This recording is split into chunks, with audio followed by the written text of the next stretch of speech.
Mateus 13. Tendo Jesus saído de casa naquele dia, estava assentado junto ao mar. E ajuntou-se muita gente ao pé dele, de sorte que, entrando num barco, se assentou. E toda a multidão estava em pé na praia. E falou-lhe de muitas coisas por parábolas, dizendo: Eis que o semeador saiu a semear. E quando semeava, uma parte da semente caiu ao pé do caminho. E vieram as aves e comeram-na. E outra parte caiu em pedregais, onde não havia terra bastante. E logo nasceu, porque não tinha terra funda. Mas vindo o sol, queimou-se e secou-se, porque não tinha raiz. E outra caiu entre espinhos, e os espinhos cresceram e sufocaram-na. E outra caiu em boa terra e deu fruto. Um a 100, outro a 60 e outro a 30. Quem tem ouvidos para ouvir, que ouça. E acercando-se dele, os discípulos disseram-lhe: Por que lhes falas por parábolas? Ele respondendo disse-lhes: Porque a vós é dado conhecer os mistérios do reino dos céus, mas a eles não lhes é dado. Porque aquele que tem se dará, e terá em abundância. Mas aquele que não tem, até aquilo que tem lhe será tirado. Por isso lhes falo por parábolas. Porque eles, vendo, não veem, e ouvindo, não ouvem nem compreendem. E neles se cumpre a profecia de Isaías, que diz: Ouvindo, ouvireis, mas não compreendereis. E vendo, vereis, mas não percebereis. Porque o coração deste povo está endurecido. E ouviu de mau grado com seus ouvidos e fechou os olhos, para que não veja com os olhos, e ouça com os ouvidos, e compreenda com o coração, e se converta, e eu o cure. Mas bem-aventurados os vossos olhos porque veem, e os vossos ouvidos porque ouvem. Porque em verdade vos digo, que muitos profetas e justos desejaram ver o que vós vedes e não o viram, e ouvir o que vós ouvis e não ouviram. Escutai vós, pois, a parábola do semeador. Ouvindo alguém a palavra do reino e não a entendendo, vem o maligno e arrebata o que foi semeado no seu coração. Este é o que foi semeado ao pé do caminho. Porém, o que foi semeado em pedregais é o que ouve a palavra e logo a recebe com alegria. Mas não tem raiz em si mesmo. Antes é de pouca duração. E chegada a angústia e a perseguição por causa da palavra, logo se ofende. E o que foi semeado entre espinhos é o que ouve a palavra.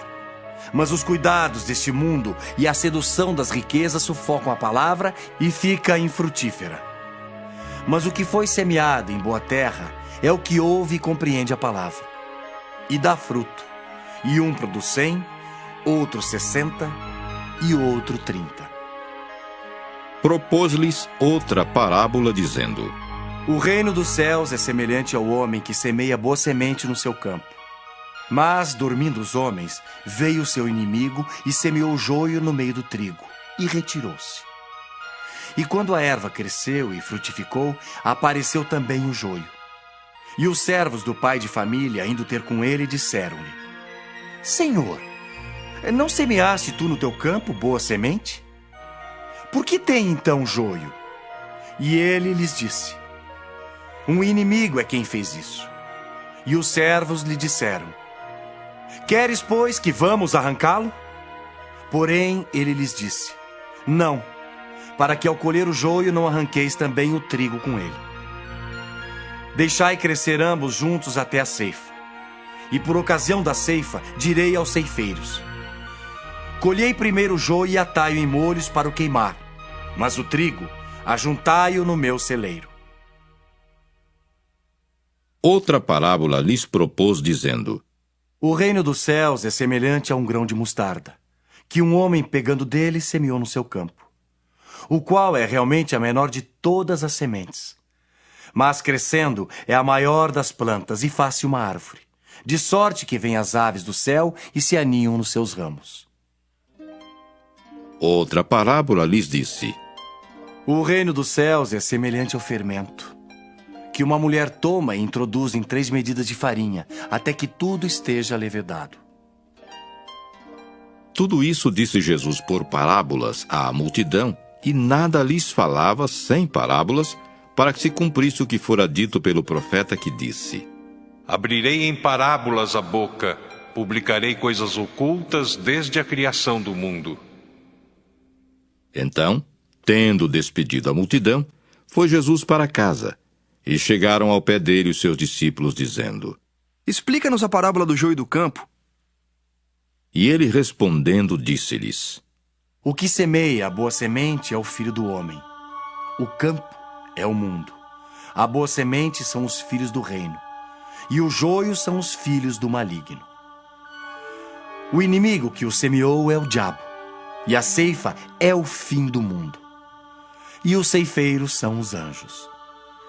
Assim como o joio é colhido e queimado no fogo, assim será na consumação deste mundo. Mandará o Filho do Homem os seus anjos, e eles colherão do seu reino tudo o que causa escândalo e os que cometem iniquidade. E lançá-los-ão na fornalha de fogo. Ali haverá pranto e ranger de dentes. Então, os justos resplandecerão como o sol no reino de seu Pai. Quem tem ouvidos para ouvir, que ouça. Também o reino dos céus é semelhante a um tesouro escondido num campo, que um homem achou e escondeu. E pelo gozo dele vai, vende tudo quanto tem e compra aquele campo. Outro sim, o reino dos céus é semelhante ao homem negociante, que busca boas pérolas. E encontrando uma pérola de grande valor, foi, vendeu tudo quanto tinha e comprou-a. Igualmente, o reino dos céus é semelhante a uma rede lançada ao mar, e que apanha toda a qualidade de peixes. E estando cheia, a puxam para a praia, e assentando-se, apanham para os cestos os bons. Os ruins, porém, lançam fora. Assim será na consumação dos séculos. Virão os anjos e separarão os maus dentre os justos, e lançá-los-ão na fornalha de fogo. Ali haverá pranto e ranger de dentes. E disse-lhes Jesus: Entendestes todas estas coisas? Disseram-lhe eles: Sim, Senhor. E ele disse-lhes: Por isso, todo escriba instruído acerca do reino dos céus é semelhante a um pai de família que tira do seu tesouro coisas novas e velhas. E aconteceu que Jesus, concluindo essas parábolas, se retirou dali, e chegando à sua pátria, ensinava-os na sinagoga deles, de sorte que se maravilhavam e diziam: De onde veio a este a sabedoria e estas maravilhas? Não é este o filho do carpinteiro? E não se chama sua mãe Maria, e seus irmãos Tiago, e José, e Simão, e Judas? E não estão entre nós todas as suas irmãs? De onde lhe veio, pois, tudo isso? E escandalizavam-se nele. Jesus, porém, lhes disse: Não há profeta sem honra, a não ser na sua pátria e na sua casa. E não fez ali muitas maravilhas por causa da incredulidade deles.